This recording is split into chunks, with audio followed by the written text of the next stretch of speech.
make bigger profits in your small business? Like many of us, I'm sure you're feeling it.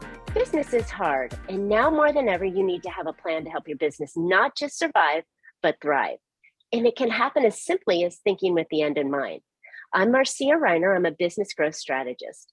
I've helped tons of small business owners to establish and implement a tangible plan that guarantees increased profitability, it guides your growth, and plans for a future exit. Because a business worth selling is also a business worth owning. And I want to share strategies that I've earned and learned with you on today's Profit with a Plan podcast. But before we get started, I have something to share with you. I've put together an insightful and think outside the box masterclass. It's a brief 15-minute training specifically designed to help you learn how to get your business sale ready, even if you aren't thinking of selling it. Why now?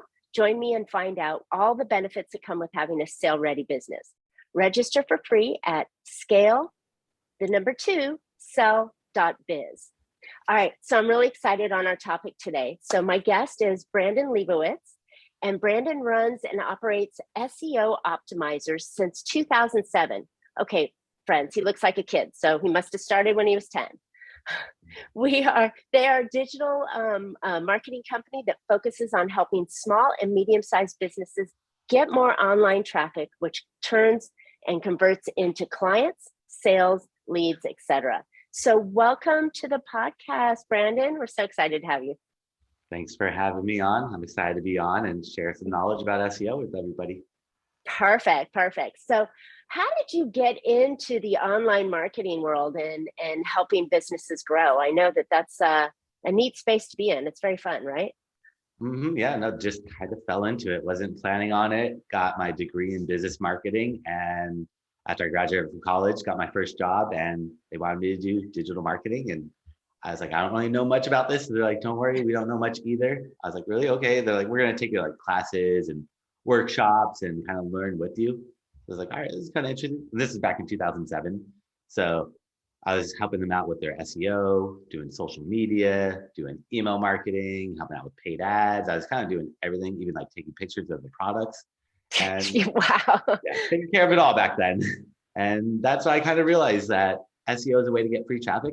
And all those things I mentioned definitely work. I'm not saying don't do them. Like paid ads, email marketing, they're all very effective. But I just kind of stuck more with the search engine optimization because it's a way to get free traffic. And who doesn't want free traffic? If you have to pay Google or Facebook, it's going to add up really quick. Whereas with that free traffic, it just keeps on coming.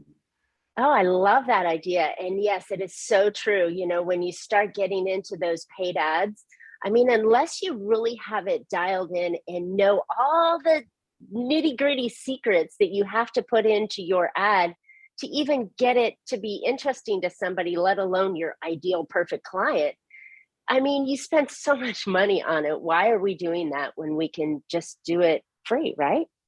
Yep, it adds up very quickly. I remember All right. with agencies and seeing sometimes a monthly spend would be like 20 million a month, and they're like a medium-sized advertiser to Google, and like it's like $100 cost per click. They're like a big client, but still, like every click is $100 for this industry. Like it's crazy how that just exhausts your budget. And like for SEO, my keywords would be like $20 to $50 per click. It adds up so fast. That's why I'm like, if I could get you up there for free, let's stick with the free route versus. I'm all down for free. Yeah, we're all down for free. I mean, most of the business owners out there that are at least in my lane are kind of bootstrapping it. You know, they're trying to figure out how can I pay my employees? How can I, make profit off this company and do the things? And what better way to offer them a solution where if they're just aware of their client, and who that client is, they can really align those keywords nicely and get tons of free traffic. So really excited about this. All right.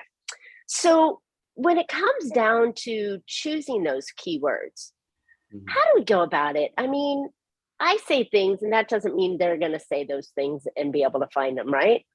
That is the big thing. Is a lot of people come to me saying, I want to rank for this keyword. And then I throw it into the different tools that show you how many people actually search for that keyword every single month. And come to find out that maybe only 50 people search for that word, whereas we use a singular, like a plural or a synonym, might get 5,000 searches. Like little changes like that have a big impact on search volume, like synonyms, plurals. So doing keyword research there's a ton of different tools out there, but Google has one that's free. It's called the Google Keyword Planner. It's free from Google. So I would trust that over all the other tools. All the other tools take the data from Google Keyword Planner and make it look prettier and nicer. So it's easier to read it, but you have to pay a premium for that. So it's up to you if you want to use that or not. The Google Keyword Planner, throw those keywords in there and check them out. See what the search volume is and make a big list of keywords. Like you could throw as many keywords into that tool, and the more you do, the better. I even tell people like spy on your competitors. That's the easiest way to do SEO because everything's out in the open if you know where to look. So the best way is just search in Google. Go to Google, type in your keywords, and see what other people use as that blue clickable link. That blue clickable link is called the SEO title tag, and that's where they're putting all their keywords. So you could look for patterns and trends and see like, is everyone using the singular or the plural, or are they using just a completely different word that I never thought of? And make a list of as many keywords as possible and then throw it into those tools and then figure out which ones are the most relevant and which ones have buyer intent. That's also kind of okay. So you just threw a lot of things at us here. So hang on a second. So there's Google Keyword Planner that if you know the direction you want to head with your keywords, you can put that in there and it'll help you create a list, right? Yep. And it shows you how many people search for that keyword every single month. So you can see got it. 100 people search for this, or 5 people search for it, or 500,000 people search for it. So it'll tell you those numbers, and that helps you figure out, is this a good one? Should I go after it or should I skip it? Or if there's only 5 people searching for it, maybe that keyword is really, really targeted to your business. And you know, if you get those people to sign up, you're going to get a really good return on your investment. So sometimes you go for the lower search volume, but usually you want to find something with maybe like a couple hundred minimum searches. Okay, got it.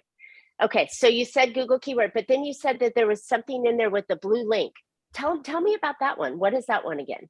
Yeah, so searching in Google, search your keywords in Google and see what other people, whoever's on that first page of Google, they're not there just by luck. They're doing SEO, and you could see that blue clickable link is called the SEO title tag, and that's where they're putting all of their keywords. So you could spy on all the and see what they put in there, because if they're on that first page of Google, they probably have a team, especially if you see like big corporations like Amazon or Walmart or Target, like those are big companies. They're spending time looking at these keywords, or Wikipedia. They're not just guessing.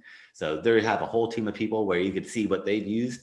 Then I would still double check in the Google Keyword Planner, because things happen, trends happen. Maybe there's a new variation of that word. So I don't always, just double check. You never know. You never know what's happening.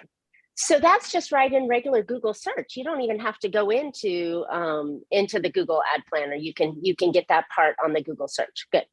Okay. Yep.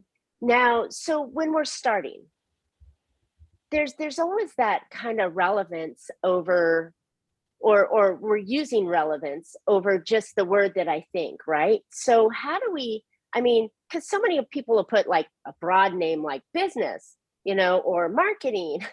But then there's relevance to exactly what you're doing. How detailed should we get in the relevance of what we're really searching for, or what we're hoping they're searching for? Yeah, no, definitely. Longer is better. So the more words that you're searching for, the more targeted. So if someone's searching for like shoes, or like men's shoes or running shoes, doesn't really give you too much information. There's like a lot of different things that could be meaning that. So those are more like broad keywords where it's like 1 or 2 words, where more generalized, there's no real intent behind that. Someone searching for running shoes, they might want to buy running shoes, but might want to know like, what are running shoes? What are the different materials? Like there's a million different things it could mean. So someone searching for like men's running shoes, size 10, color white, like it's a long, very specific search, but that they're ready to make a purchase. They're looking for that shoe, that size, that color. They're ready. They have the intent. So definitely get as granular. It's called long tail keywords. Those are the ones that we want to focus on. Even though they might get less people searching for it, that person is ready. You want to get in front of them right at that moment. So definitely get as deep as possible. You want to rank for all of them. I mean, essentially the broad ones are kind of iffy, because half that traffic that's going to come to your website, they're not going to be looking for your product or service. So that also looks negative to Google. It's like, we're sending you all this traffic and then people leave, the bounce rate. And if Google sees a lot of people come to your website and leave immediately, that shows Google maybe you aren't the most relevant. Maybe you shouldn't be up here. So that's also a downside. You want to have people coming to your website that are targeted, that are going to stay on your website, that want to actually use your product or service or watch your video or whatever it is that you're promoting. Love it. Love it. So long tail that you mentioned, the keywords that are long tail, Are those individual words, or is that whole sentence the quote one word, one keyword? No, each word is an individual word. So if you're like typing Okay. best running shoes, that'd be 3 words. Oh, nice. Okay, so they'd be someone who put in best running or best shoes still might come in there. There, if you know, so you're getting that. Okay, cool. Yep. So you just brought up an idea to me, or a thought that I don't think everybody realizes when they create their website. And I know that's not your total gig, but we have to talk about the website itself, and having enough information on there where maybe they would stay a little while, right? Mhm. Whether it's a video or a blog or an audio recording, or just really important information that they can go through. When we're talking about keywords, do we put the keywords like inside of the document we're doing that's on our website, or in on the page somewhere? Where can we hide keywords on our website? Yep. So one thing you just said is hiding keywords. You don't want to hide keywords because if Google Okay. sees you hiding these keywords, they're going to penalize you. And instead of ranking Really? higher, you're going to go down in rank. So like if you have a So website So and I you was just thinking that, because remember years ago, like maybe in the early O's, you'd see at the bottom of the website like all these words that were all printed Mhm. all the way down to the bottom. I mean, that's what I thought quote hiding was. So you don't want to do that, right? No, well, you can put the content there, just don't make it like font size 0.001. And then like if your website's white, you make the font white, or if it's black, you make it black so it blends in. That's where you get, but you could have content Got at it. the very bottom. That's why I always tell people is you need to have content. So Google feeds off content. Their algorithm, they need text. They need the more content, the better they're going to be able to read your website. But for people don't want to read a lot. Like usually you want to put about like 400 words of content, which most people don't want to read that much content. So I always say put like at the top of your website, because you have to keep people interested. It's a value proposition. Like, what are you getting out of coming to my website? Like, Oh, tag kind of slogan. Don't have a big banner ad because most people don't scroll. Like, I think right. it's 70% of people don't scroll down on the website. So if you're making them scroll down, it's called above the fold. Once you start scrolling down, that's below the fold. Most people never scroll down. So put all your pertinent top, the call to action, your phone number, a form, whatever you're trying to do, make sure it's above the fold. And then below the fold, that's where I kind of put the stuff for SEO, like the content with the keywords in it, because most people never scroll, but Google reads from top to bottom. So Google will see from top to bottom. They're not going to stop halfway through your page. So they're going to read all that content and they'll understand what that page is about. And at the top, you could have a video or you could have whatever you want where it's like easier for people to digest it. People are pretty have short attention spans nowadays. So you got to I go. was just going to say, yeah, nobody wants to read the long sales letter that we used to have in times past, but that information's still really important, right? So you Yep. can provide it to them in two different styles, whether it's a video and the content that you're writing out. So that way, does Google scan or troll through the video to get words, or no? Well, Google owns YouTube. So if you are throwing a video up there, make sure you use YouTube and embed it on your website. And Google's Ah, trying to get better at it, but they struggle with images and videos. They can't really read them. They're getting better, but got it. sometimes like YouTube, I'll throw a video up on YouTube and then they'll try to throw the closed captions or subtitles up and it gets it maybe like 80, 90% of the time. I don't know if you've tried it, but it's not perfect. So that's Google. They're trying to figure out how to read it, but they don't fully read it. So if you have a video, if you're doing YouTube, I would transcribe your video and throw that text in the description because Oh, then that's brilliant. they'll read it fully. Like it's really, the more you spoon feed the search engine or all these are just algorithms. They're just robots. They're not that smart. They need your help. They need you to give them as much information as possible. The more you give them, the better they're going to be able to read it and the more they're going to reward you and give you those higher rankings. So just spoon feed them as much as possible. Help them out. help out the bazillion dollar computers to find your page. I think it's what you're helping yourself with that. So that's a fantastic recommendation. I never really thought to put both the video and the text to it in a transcribe form. And there's so much easy ways to transcribe. I mean, Otter or the video transcriber inside of YouTube and so on can get it in there. And you said you got to clean it up a little bit, but Yeah. that's a cool way to get both sides of the traffic and interesting on there. So love this stuff. This is really good. And I think that also helps. I post my podcast on my webpage as an RSS feed, but Mhm. I probably I'm probably hurting myself because I'm not transcribing the entire podcast and then putting the feed in the notes, which I hear I should be doing. What are your thoughts on that? That's kind of the same thing, right? Yep, I would definitely do that if you can. Transcribe that, throw it in whatever platforms you're on, but just have that in the description, that transcript, because that really helps all these platforms out because they're struggling. They're trying to understand it, but they're not fully there. It's like the voice to text on the cell phones. It'll do it, but it's not, I mean, it's getting so much better the past couple of years. It's really, really good, but it's not perfect yet. So they still need that extra little human touch to fix it and tweak it and make those little adjustments. The funny thing is they can never say my name. They never say Marcia. It's always Marcia.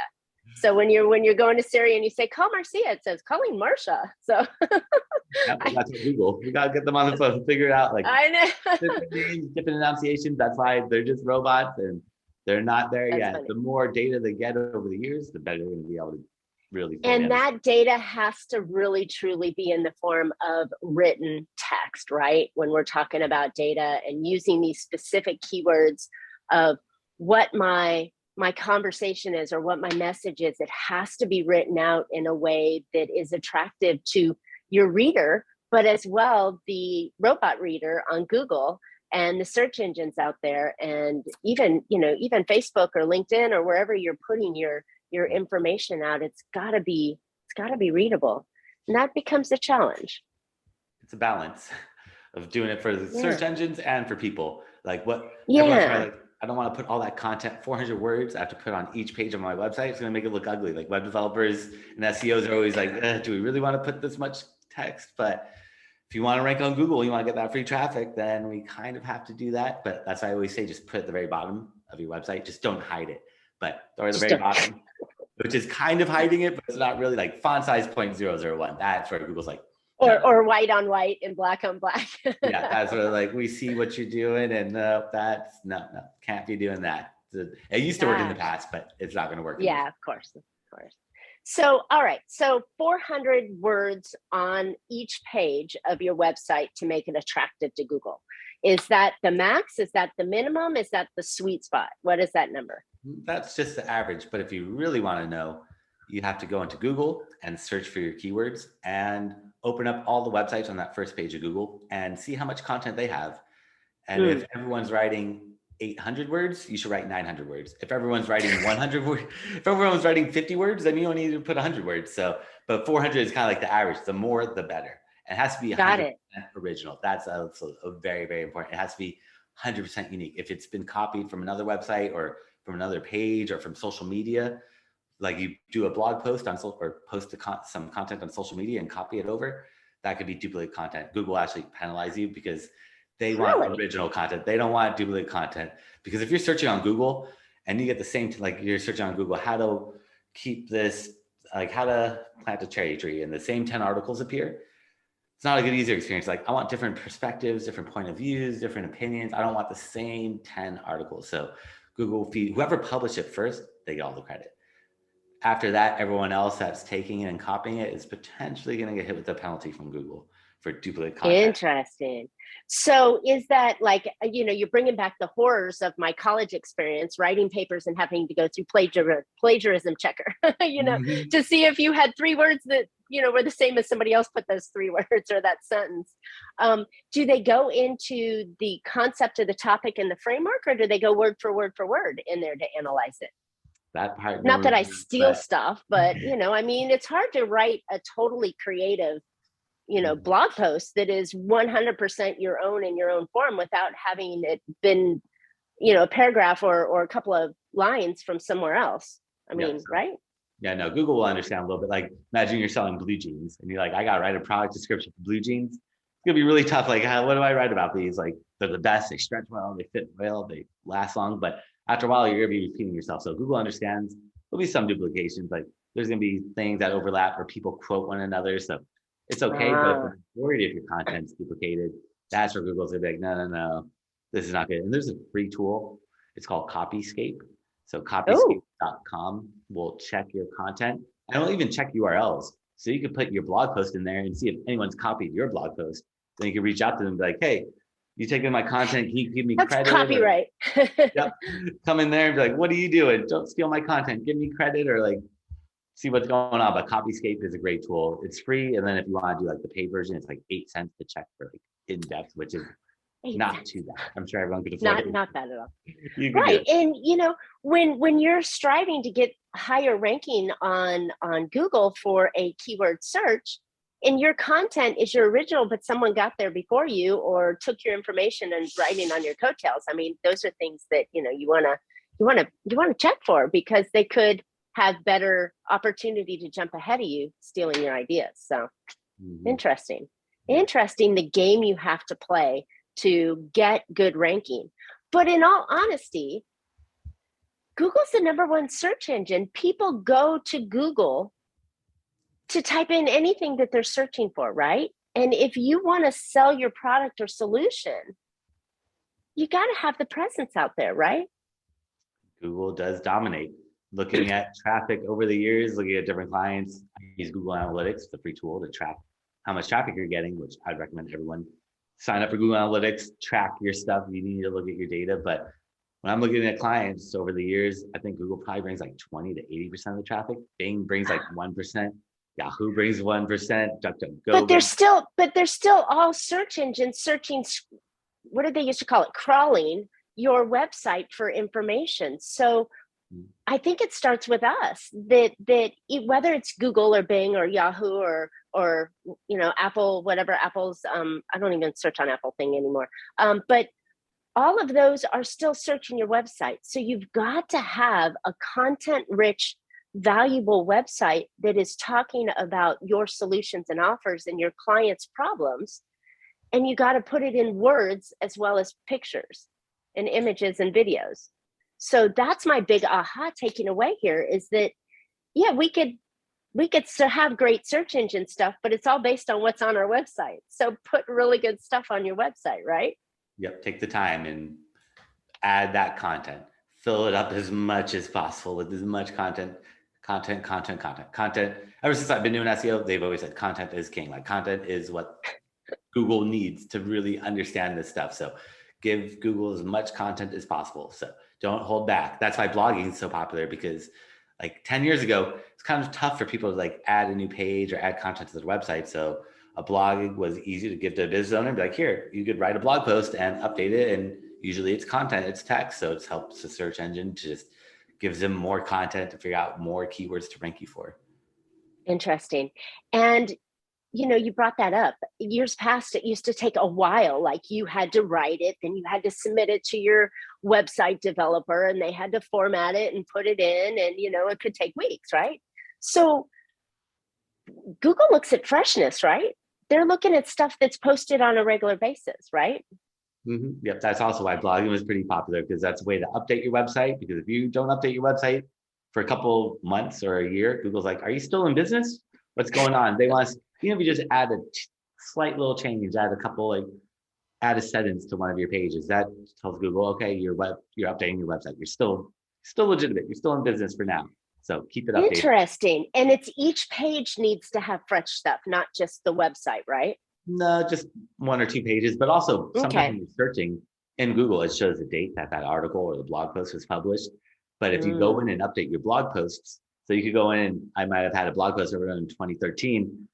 People are gonna be like, I don't want to read that from 2013. But if I go in there and even if I just add a sentence, then that tells Google, oh, it's been updated on April 8th, 2022. So now it's more topical. So I'll go in the old content every few years and just add a little bit to it, make a couple changes, and that helps Google say, okay, up to date. It's not something from 2010, even though it might still be relevant, but Google's like 2013 versus 2022. We want to show some newer content. Yeah, smart. And so would it be, so when we're talking about freshness of your website, is it better to do it like I post, so my podcast post uploads every week, and my blog on Sundays upload every week. So that's pretty fresh, right? I don't have to, it's not like social media where you got to post once or twice a day, right? Yeah, no, you're good. If you just post it once a month, I tell people just blog once a month. You don't have to overdo it, but just keep your website updated.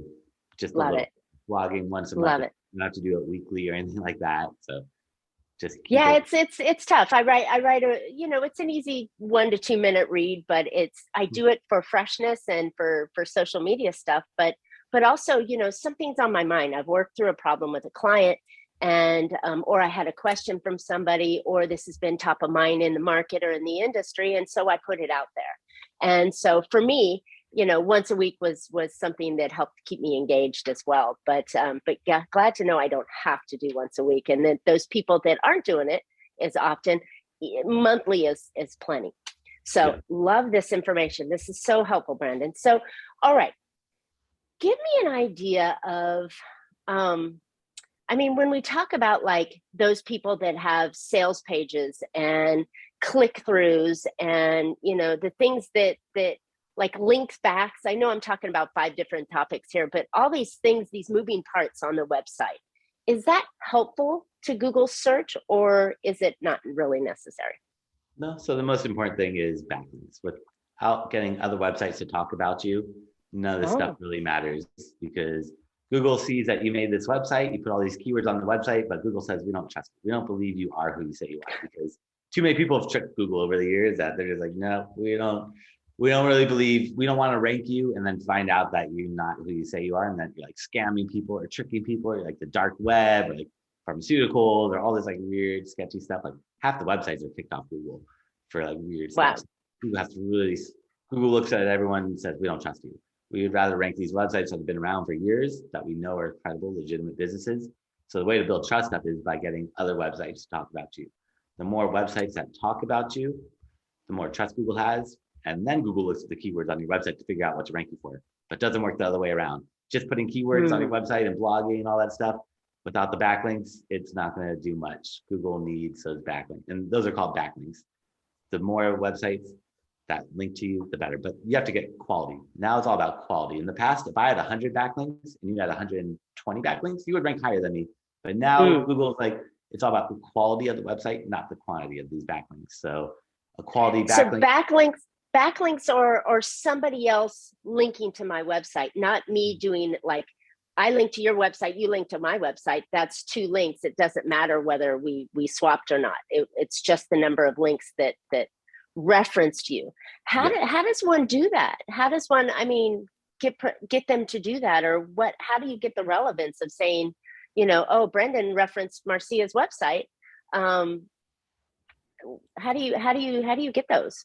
It is tricky. It's not the easiest. And with the backlinks, you don't want to also do a reciprocal where I link to you and you link to me. That cancels it out. Google is on top of Okay. all this stuff. If we have like 20 people and like I link to you, you link to them, you link to them, and like Right. Google's still able to pick it up as like a link wheel, and Google is on top of it. So you just really want other people to link to you. So you don't want to link out to other people. You want them to link to you, which, like you were saying, like how do you do that? It's kind of tough. Like how do you get people to want to link out to you? Well, the safest way is blogging. So cold, and I'm sure everyone maybe received an email from someone saying like, hey, I was reading your blog. I feel it's really useful and informative. I'd love to give you a free blog post.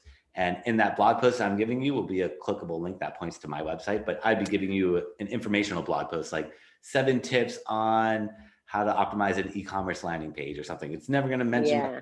in there. It's going to be informational, but in there will be a clickable link that points back to my website. And that's the safest way, because if you build the wrong type of backlinks, it's actually going to drop you. And this is where you have to be really careful. Like content is pretty Mm. easy to make sure it's original content, but backlinks, you have to be very, very careful with those, because if you build the wrong type of backlinks, it's going to drop you in And it rankings. goes to the porn site, and then your clients, you know.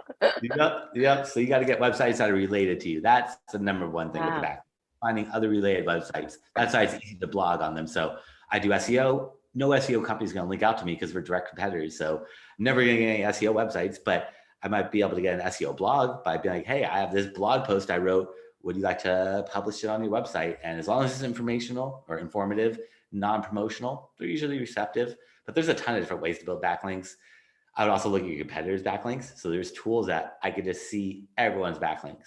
You have to pay for these tools. It's like $100 a month, but they are definitely worthwhile. They're called Moz is one, or Ahrefs, Ahrefs, or SEMrush. So aren't the backlinks just printed as go to trajectorybiz.com, or are they kind of hidden? Like maybe it's a word and the word has a link hidden behind it. No, they weren't really. They could be like an image. So sometimes if you click on images, they could go to your website. Sometimes it'll be your company name, but then sometimes it might be keywords, which really is what you want. You want keywords in that clickable link. So Google reads, it's called the anchor text. So whatever that clickable link is, that's what Google says, okay, this is a keyword that's related to your website. So you want to put keywords in there. You also want to put your company name, but you want to have a mix of company name and keywords. But the keywords, it's like for mine, I want to put like SEO company Los Angeles, or SEO classes, or SEO training, or businesses. Yeah, I mean, you want to just mix it up as well. Put singulars. Wow. Mix it up as much as possible for Google. Brandon, I knew we could talk for days on this conversation and go down some fantastic rabbit holes that were so valuable, whether it was just the keywords into the backlinks, into the content that we put on here. And I mean, this was just a really, really fun and exciting podcast. I know that I've got a list of ideas going, ooh, I need to do that too. But you know what? I know that that's not, I'm busy helping my clients. I'm busy doing my podcast and writing blogs. How does one get this done if they shouldn't be doing it themselves? And where can listeners find out more about you? Yeah, if they need help with it, I create, well, for everyone that listened today or is watching, thanks for coming out. And I made a special gift for everyone. So if you go to my website, it's seooptimizers.com/gift. It's SEOOPTIMIZERS.com/gift. And all information is there, and they can figure out how to get in touch with me if they need help with that. And I say, just keep working on it with SEO. It's not immediate. A lot of people get discouraged, but it's a long-term play where you'll see that slow growth over time, but over time, it's just going to keep increasing, and you're getting more free traffic. Exponential. Yep, it just adds up. So don't give up. Keep working at that SEO. Don't think it's not working. It takes time. Unfortunately, it's not immediate. That's why a lot of people run the paid ads, because that's how you get that traffic immediately. But SEO, just keep working at it, and you'll see over time that traffic coming in. And I love that. It's super important to have a mix of things. One thing isn't the only thing that's going to work, but if you can get a free thing, right? Like keywords, and having that SEO research done properly for your site, and having the Google and all the search engines find you, that's like a no-brainer that should be absolutely part of your marketing plan. So Brandon, thank you so much for coming on. We really, really appreciate this. And listeners, I hope you found an idea or two or 5 or 10 that you can put into your business so that you can get more free traffic and be more profitable. And don't forget, now more than ever, it's important to build your business like you want to sell it. Don't forget to register for my new free 15-minute training on how to get your business sale ready. Even if you aren't thinking of selling it yet, there are tons of benefits to having a sale ready business. Go register for free at scale2sell.biz. You don't want to miss this class. And we'd love to hear your questions. Tell us what your biggest keyword was that you put into your business or onto your website that's just helped you out, getting you new clients. So go ahead and put that in the comments. Brandon and I will respond to them, and we'd love to hear your ideas that you've had. And then don't forget to subscribe and get on the podcast here. We'd love to have you. So don't forget to catch Profit with a Plan on any of your favorite podcast players. We're looking forward to more great profitable information on next week's show. So until then, make your plans and profit with them. Thanks, Brandon.